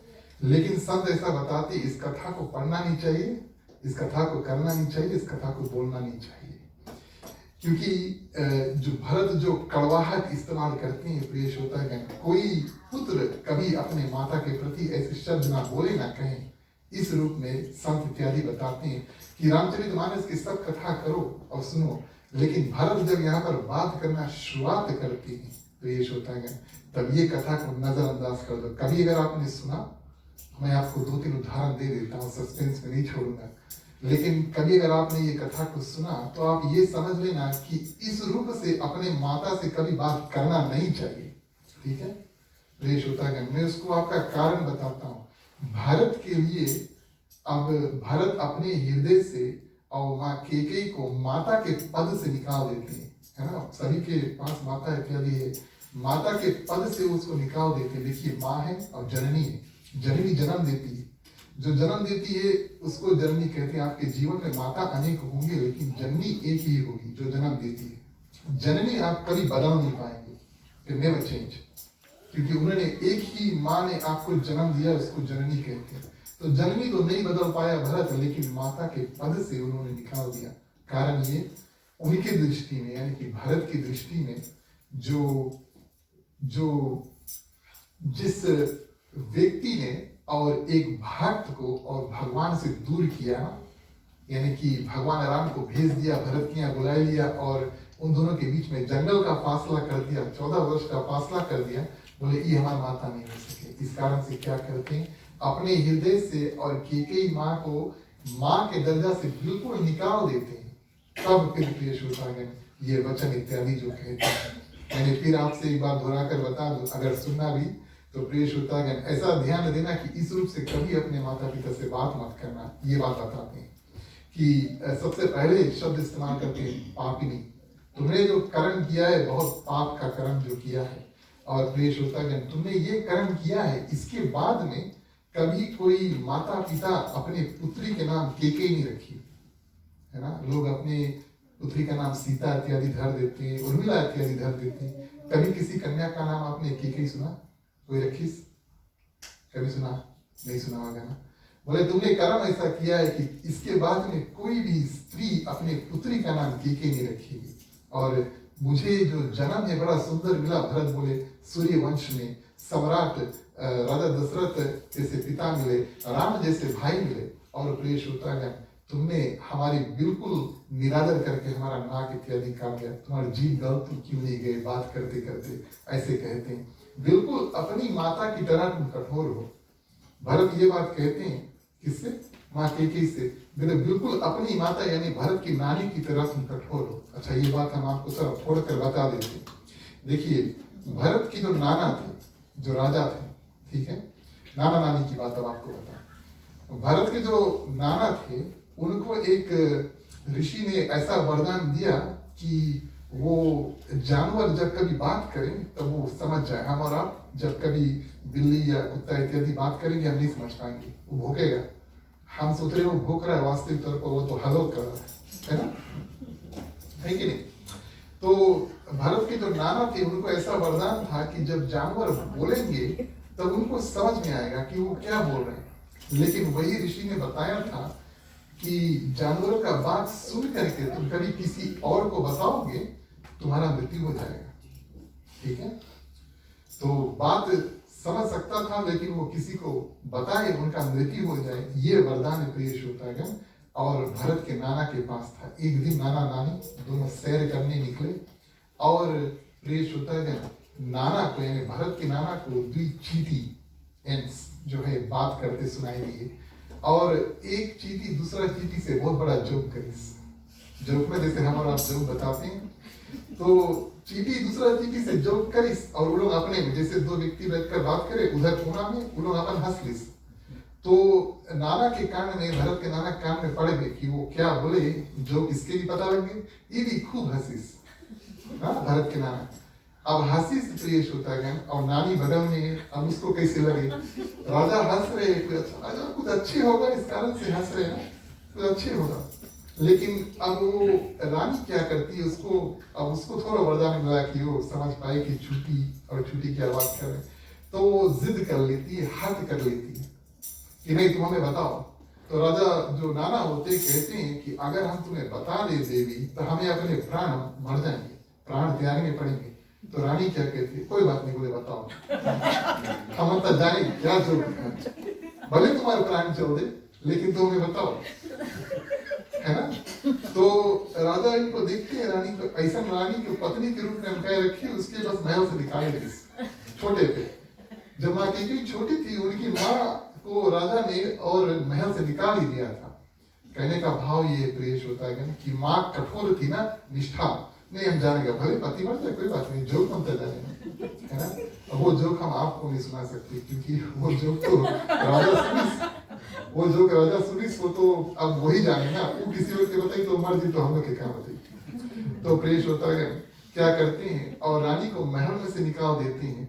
माता का प्रभाव जो है वो माँ कैकेयी के ऊपर पड़ा नहीं जब माँ कैकेयी बड़ी हो रही थी। इस कारण से प्रिय श्रोतागण यहाँ पर भरत कहते हैं, तुलसीदास जी यहाँ पर बताते हैं कि माता जैसी कठोर तुम भी हो, लेकिन कारण नहीं बताते, हमने आपको कारण बता दिया। तो इस रूप में बात करते हैं प्रिय श्रोतागण। ये जो बात है हम यहीं पर स्थगित करते हैं। अगर आप जानना चाहें तो मानस अवश्य खोल के आप क्या करेंगे, ये जो पूरा वार्तालाप है भरत का वो पढ़ सकते हैं। मैंने आपको 2-3 उदाहरण दिए, मैं यहीं पर उचित समझ कर रोक देता हूँ ये कथा। लेकिन आखिरी चौपाई से आज की जो कथा उसको अंत करेंगे। बोलिए श्री रामचंद्र की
नहीं करती क्रोध मनिवर कहाय सकल महाजन सचिव बुलाए हरिद्वार मथुरा काशी शिरडी में तीर्थ स्थाने हैं साईं बाबा के चरणों में चारों धाम हमारे हैं।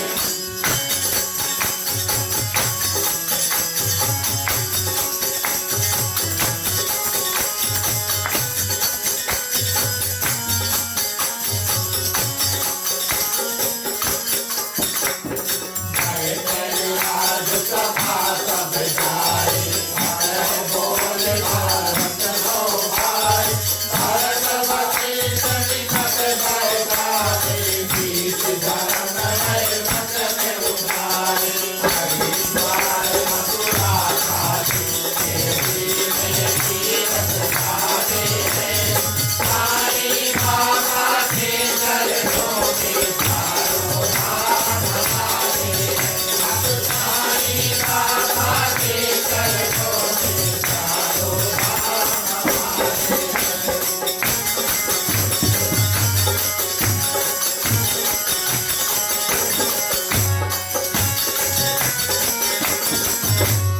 सुनाओ भक्त भावी सबल सुनाओ भक्त भावी सबल दिल की कहो मुनिनाथ हो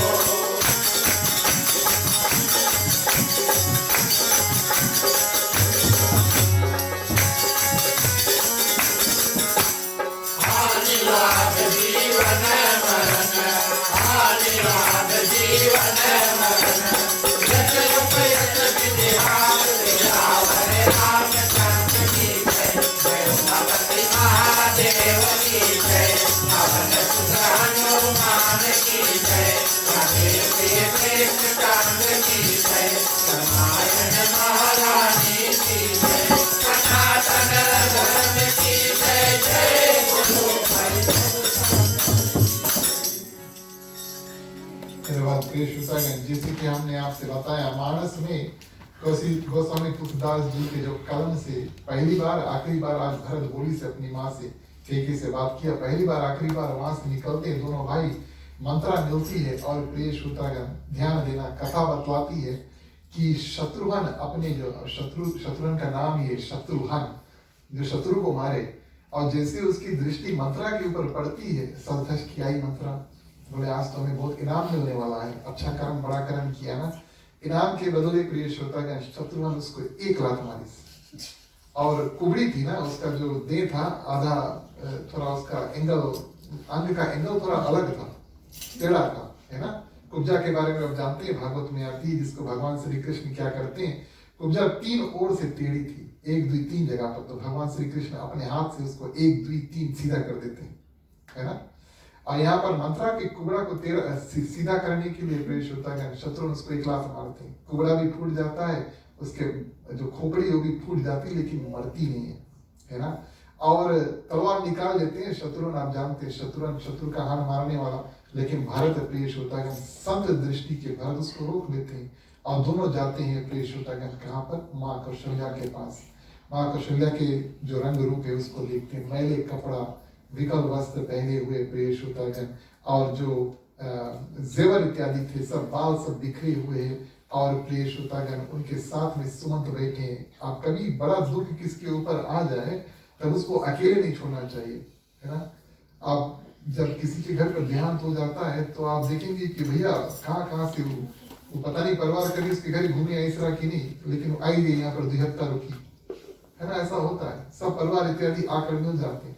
सुमंत यहाँ पर है और माँ कौशल्या के साथ में इस कारण से कि माँ कौशल्या कुछ उल्टा नहीं कर रहे थे, अपने प्राण को नहीं छोड़ रहे, इस कारण से सुमंत उनके साथ में बैठे।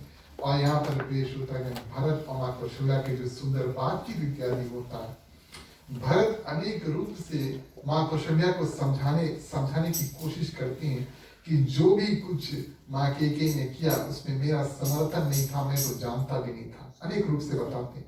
बोले अगर माँ केके ने जो किया उसमें मेरा कुछ समर्थन होगा या मेरे इच्छा अनुसार माँ केके ने वरदान इत्यादि मांगे, तो जो पाप अपने माता पिता को मारने से मिलता वो पाप मुझे मिले, जो गौशाला जहाँ पर गाय इत्यादि रहते हैं ब्राह्मण उनका नगर को जलाने से मिलता है वो पाप मुझे मिले, जो पाप स्त्री और बालक की हत्या करने से मिलता वो पाप मुझे मिले, जो मित्र और राजा को जहर देकर मार देना वो पाप मुझे मिले, जो लोग श्री हरि और श्री शंकर जी के चरणों को छोड़कर भूत प्रेत इत्यादि का पूजन इत्यादि करते हैं और प्रिय श्रोतागण अंत समय में उनको बहुत दुख का सामना करना पड़ता है और ये पाप इत्यादि ये दुख सब मुझे प्राप्त हुए। अगर मैं जानता कि माँ केकी मेरे लिए पहले से जानता कि माँ केकी मेरे लिए ये सब मांग रहे हैं, जो लोग वेद को बेचते हैं धर्म को धू लेते हैं, जैसे गाय को लोग धूते हैं ना तो धर्म को कुछ कुछ लोग धू लेते हैं, पैसे इत्यादि के कारण धर्म को भी धुआ जाता है ना,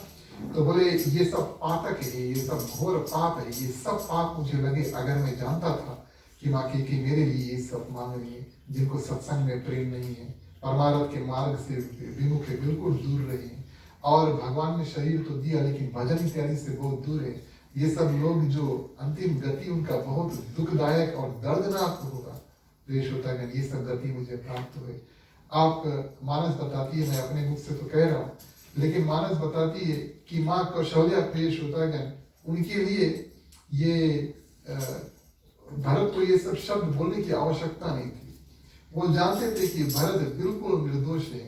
अच्छा आप जानते हैं जब माता पहली बार माता बनती है, स्त्री पहली बार माता बनती है, तब उनके स्तन में से दूध निकलता है ना, जब बच्चा पैदा होता है उसके निकट तक स्तन में से दूध निकलना शुरू होता है, ये बात आप सभी को जानते हैं।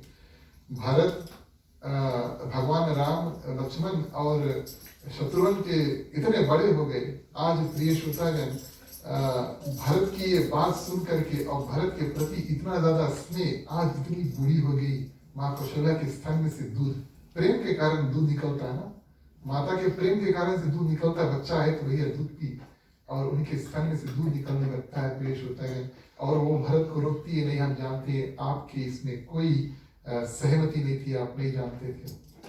इसके बाद में विधि अनुसार प्रिय श्रोतागण भरत क्या करते हैं, राजा दशरथ का अंतिम संस्कार 10 घात क्रिया और त्रयोदशी, जिसको हम अंतिम संस्कार कहते हैं, 10वीं दिवस और 13th डे जो क्रिया इत्यादि सब उसको करते हैं। और अब माँ कौशल्या सती होना चाहती है, माँ कौशल्या सती का मतलब आप जानते हैं ना, पति नहीं रहे तो जो चिता पे वो पति है, बस वही चिता पे वो जो उसकी पत्नी होगी वो जिंदा लेट जाएगी, उसको सती कहते हैं। ये पुराने जमाने की रीति, आजकल नहीं है, अच्छा नहीं है ना, बहुत अच्छा है। तो ठीक है, माँ कौशल्या सती होना चाहती है प्रिय श्रोतागण, लेकिन भरत उसको रोक लेते हैं। भरत उसको 2-3 कारण बताते हैं, बोले अगर आप सती होंगे तो चलो ठीक है, आप हमें संगे चिता बैठाना तब आगे लगाना, आप नहीं जाएगा ना आपके संगे उत्सव जाएगा। दूसरा बात बोले अगर आप सती होना चाहेंगे तब आप सबसे बड़ी रानी है, उसके बाद में कैकेयी है वो भी सती होना चाहेगी, उसके बाद में सुमित्रा सती होना चाहेंगी, आप और सुमित्रा सती हो मुझे मंजूर है, लेकिन कैकेयी सती हो ये मुझे बिल्कुल नहीं मंजूर है। तो माँ कौशल्या ने पूछा ये क्यों? आप जब सती होंगे तो आप सबको स्वर्ग जाएंगे, है ना। राजा दशरथ मैंने आपसे बताया और स्वर्ग में तो तीनों रानियां अगर सती हुई तो तीनों रानियां स्वर्ग जाएंगी। बोले कैकेयी फिर से जाके अपन पति तंग करेगी। बोले मैं ये नहीं चाहता, यहाँ पर जीने नहीं दिया, वहां पर उनको अच्छे से वो इंद्रासन पर बैठा है, उसको इंद्रासन पर रहने भी नहीं देगी। इस कारण से आप सती हो ये मुझे मंजूर है, लेकिन प्रिय श्रोतागण कैकेयी सती हो ये मुझे बिल्कुल नहीं मंजूर है। और लोग क्या करेंगे प्रिय श्रोतागण, इनकी यश गाएंगे, ये मुझे बिल्कुल नहीं पसंद है, इस कारण से आप सती मत हो। एक बात पर प्रिय श्रोतागण माँ कौशल्या मान जाती है, सती नहीं कहती है। भरत वचन देते हैं, बोले अगर आप सती नहीं होंगी तो कुछ दिन बाद आपको भगवान के दर्शन कराऊंगी। ये भरत वचन देते हैं चिता में आग लगाने से पहले। बोले अगर आप सती नहीं होगी तब कुछ दिन बाद मैं आपको भगवान के दर्शन कराऊंगी। अच्छा जब हमारा मृत्यु होता है, सती होगा तो मृत्यु होगा, तो जब हमारा मृत्यु होगा तो अंत समय तो भगवान के पास ही जाना है। अब भरत जो वादा करते हैं माँ कैकेयी माँ कौशल्या से कि हम आपको भगवान से मिलाएंगे जीते जी, और पुत्र की अभिलाषा में भगवान श्री राम को एक बार फिर से देखने की अभिलाषा में माँ कौशल्या रुक जाती है। सभी माताएं प्रिय श्रोतागण रुक जाती हैं। और भरत जो है अंतिम क्रिया इत्यादि सुंदर रूप से करते हैं। एक कथा हमने आपको संक्षिप्त में सुना दिया, लेकिन किस रूप से भरत क्रिया इत्यादि करते हैं अगली कथा जब अगली बार हम करेंगे तो इसको विस्तार में आपको बताएंगे। आज की कथा को ये अंत करते हैं। आपने सभी ने बड़े ध्यान से सुना, बहुत बहुत धन्यवाद आप सभी को। चलिए अब आरती का समय आता है और सभी को खड़ा हो जाए, बारी बारी आप मुख्य श्रोता के बाद में आकर के आरती कर सकते हैं। बोलिए श्याम रामचंद्र की जय जय जय देव।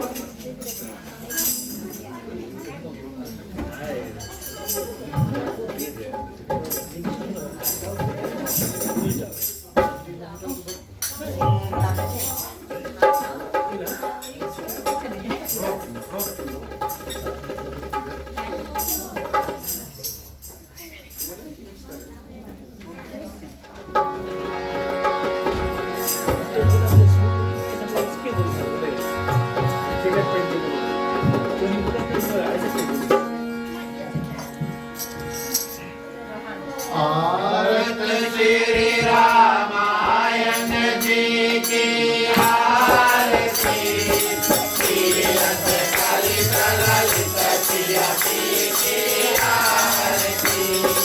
आरत श्री रामायण जी की आरती, तीरथ कलित ललित सियाती की आरती।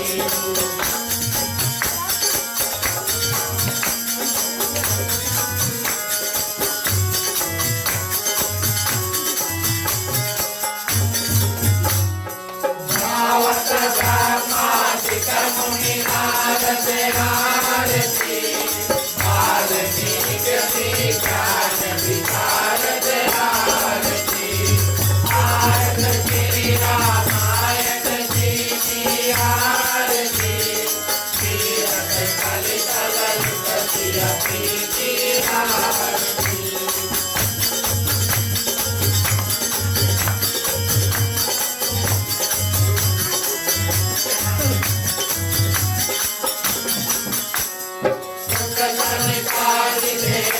अनुसारद आरती, धरणी भवन सुत कीरत की आरती। आरत श्री रामायण जी की आरती, तीरथ कलित ललित सियाती की आरती।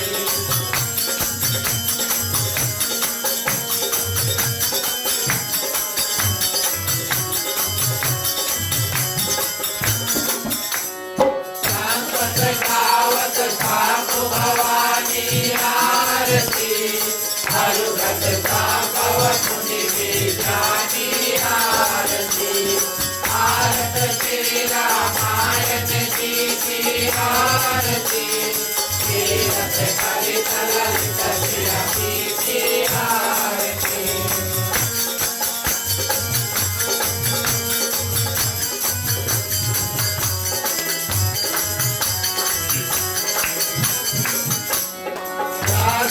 आदि कवि कोश बखानी आरती, आज बसोत गरुड़ तेरी की आरती। आरत श्री रामायण जी की आरती, तीरथ कलित ललित सियाती की आरती।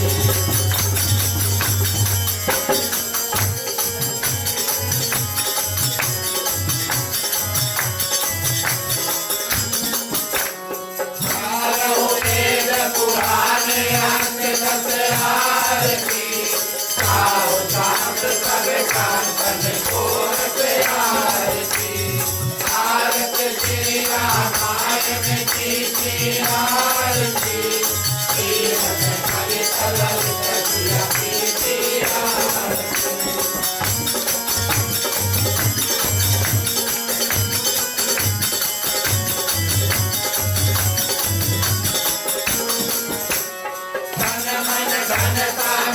को सर्वत आरती, सारे अंग सामत सबके की आरती। आरत श्री रामायण जी की आरती, तीरथ कलित ललित सियाती की आरती।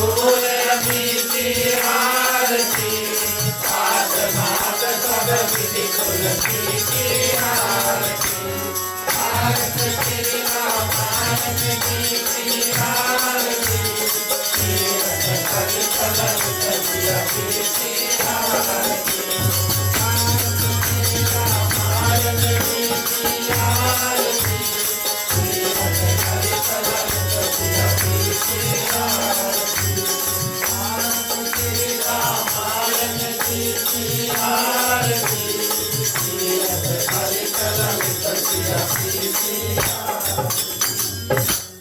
बोलिए श्री रामचंद्र की जय।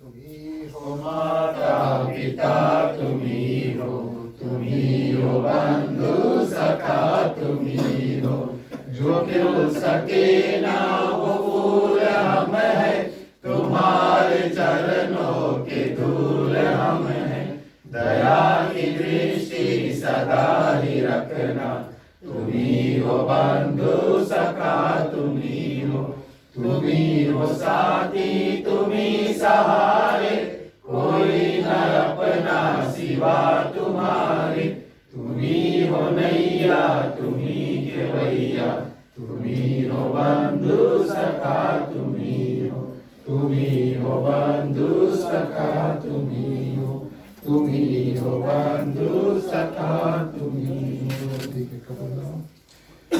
ओम कर्पूरगौरम करुणावतारम संसार सारम भुजगेन्द्रहारम सदा वसंतम हृदयारविंदे भवं भवानी सहितं नमामि, भवं भवानी सहितं नमामि, भवं भवानी सहितं नमामि। ओम मंगलम भगवान विष्णु मंगलम गरुड़ध्वजा मंगलम पुंडरीकाक्षो मंगलाय तनो हरि, सर्वमंगल मांगल्ये शिवे सर्वार्थ साधिके, शरण्ये त्र्यंबके गौरी नारायणी नमस्तुते, नारायणी नमस्तुते, नारायणी नमस्तुते। विराजनं समर्पयामि।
धन्यवाद प्रिय श्रोतागण, आप सभी को अपने अपने आसन को ग्रहण कर सकते हैं।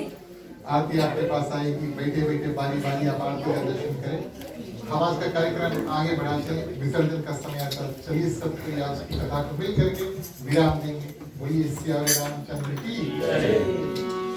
बोलो ओम नमः शिवाय नमः, बोलो ओम नमः शिवाय नमः, बोलो ओम नमः शिवाय नमः, बोलो ओम नमः शिवाय नमः। विसर्जन होत है सुनो वीर हनुमान, राम लखन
पवन सुत शयन करो मानस भय विचरार दास तुम्हारे दास को शीत भये सब खाए बोलो ओम नमः शिवाय नमः बोलो ओम नमः शिवाय नमः हरि शरण गुरु शरण नाम शरण गौरी गणे तुलसीदास प्रभु के शरण शरण अवध नरे बोलो ओम नमः शिवाय नमः बोलो ओम नमः शिवाय नमः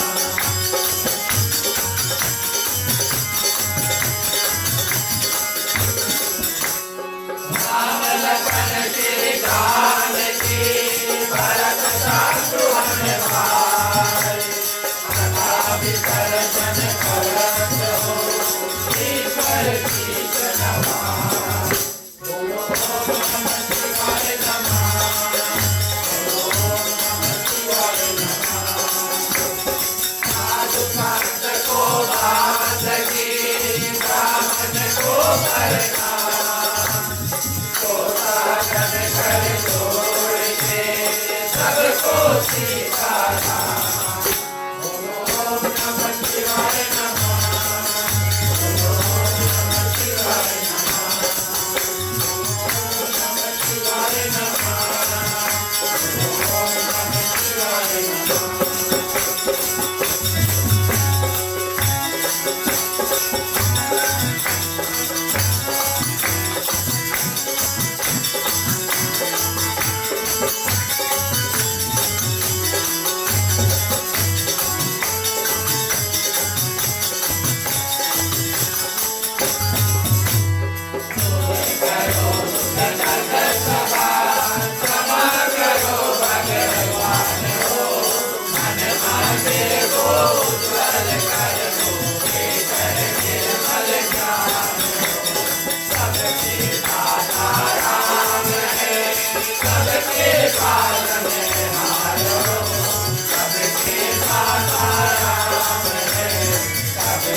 कृपा। सबसे पहले शुभकामनाएं मंत्रों के साथ में अपना कल्याण, यहाँ पर जितने लोग इस सभी का कल्याण, समस्त पृथ्वी पर जितने जंतु है, तैरते हैं, उड़ते हैं, चलते हैं, सभी के कल्याण की प्रार्थना करेंगे। इस समय कोरोना वायरस के कारण से संसार में बहुत दुख तकलीफ है। जो भी पीड़ित व्यक्ति उनके लिए कुछ खास नहीं कर पाते, प्रार्थना अवश्य कर सकते हैं। सभी के लिए भगवान से प्रार्थना करेंगे। हमारे मंडली के जो कैप्टन जी है, श्रीमान गणेश जी की जो दादी श्रीमती तारा प्रसाद जी, आप सभी उनके बारे में जानते हैं। फिलहाल तो ठीक है, लेकिन रेस्ट होम में उनके प्रति भी प्रार्थना करेंगे, भगवान उनके स्वास्थ्य को बनाए रखें। यहाँ पर हमारे दादा श्रीमान उमाशंकर जी की पत्नी भी हैं, और स्वस्थ लाभ कराने के लिए विजन में रुकी, बड़ी सुंदर बात है। इनके लिए भी प्रार्थना करेंगे। आपके परिवार में कोई दुख तकलीफ में है, सबके लिए प्रार्थना करते हैं, भगवान से मांगते हैं कि सबको थोड़ा थोड़ा शक्ति प्रदान कर दे, सभी कोई अपने दुख से पार पा सके। मांगने का वक्त आता है, सभी कोई अपने अपने हाथों को खोल लेते हैं। पुरुषों के लिए राइट वाले, महिलाएं अपने अपने आंचल अपने अपने हाथ में ले सकते हो। चलिए प्रार्थना करते हैं। स्वस्ति प्रजभ्यः परिपालयन्ताम् न्यायेन मार्गेण महीं महिषाः गोब्राह्मणेभ्यो शुभमस्तु नित्यम् लोकाः समस्ताः सुखिनो भवन्तु सर्वे भवन्तु सुखिनः सर्वे सन्तु निरामयाः सर्वे भद्राणि पश्यन्तु मा कश्चित् दुःखात् भवेत् आपौत्र पौत्राणां सन्तु पौत्राणां सन्तु पौत्राणां निर्धनां साधनां सन्तु जीवन्तु शारदं शतमेव जीवन्तु शारदं शतमेव जीवन्तु शारदं शतमेव। धन्यवाद। चलिए सभी को शांति पाठ के लिए हाथों को जोड़ लेते हैं, वेदी पर पानी के। ओम द्यौ शांति अंतरिक्षं शांति पृथ्वी शांतिरापा शांतिरोषधयः शांति वनस्पतयः शांति विश्वदेवा शांति ब्रह्मा शांति सर्वं शांति शांतिरेव शांति श्यामा शांतिरेधि। ओम शांति शांति शांति। ओम सर्वेषां मंगलं भवतु सर्वेषां कल्याणं भवतु सर्वेषां शुभं भवतु सर्वेषां शान्तिर्भवतु। धर्म की वृद्धि और धर्म का नाश हो, संतों की सदा सद्भावना हो। हर हर महादेव की जय। जय श्री सीताराम हरे। ओम नमः पार्वती पते हर हर महादेव हरे। जय जय वीरभद्रंगी हर हर महादेव हरे। धन्यवाद प्रिय श्रोतागण। एक बार फिर से अपनी ओर से मंडली आदर सत्संग माइन मंडली की ओर से हमारे ग्राम मालिक मालकिन श्रीमती दिनेश प्रसाद जी, ब्रजेश प्रसाद जी, दादा उमाशंकर जी और दादी, इन ग्रस्त परिवार बच्चों की ओर से आप सभी का हृदय से स्वागत। प्रिय श्रोतागण, आप सभी को धन्यवाद। बड़े सुंदर रूप से आप यहाँ आए और कथा जो है उसको सुने। अब आप सभी के लिए प्रसाद और महाप्रसाद मिलेगा, इसे करके इस ग्रस्त परिवार को आशीर्वाद अवश्य देकर जाएं। इसके बाद में मंडली कीर्तन करेंगे। जो लोग करना चाहते हैं साथ में आगे आ जाए, साथ में मिलकर करेंगे। जो लोग सुनना चाहेंगे वो बैठकर सुन सकते हैं। चलिए मुख्य श्रोता को पंचामृत देते हैं। राम कहे सुख उपजे कृष्ण कहे दुख जाए, महिमा महाप्रसाद की पावन भोग लगाए। तन मन धन है तेरा स्वामी सब कुछ है तेरा, तेरा तुझको अर्पण तेरा तुझको अर्पण क्या लागे मेरा। ओम जय जगदीश हरे ओम जय जगदीश हरे ओम जय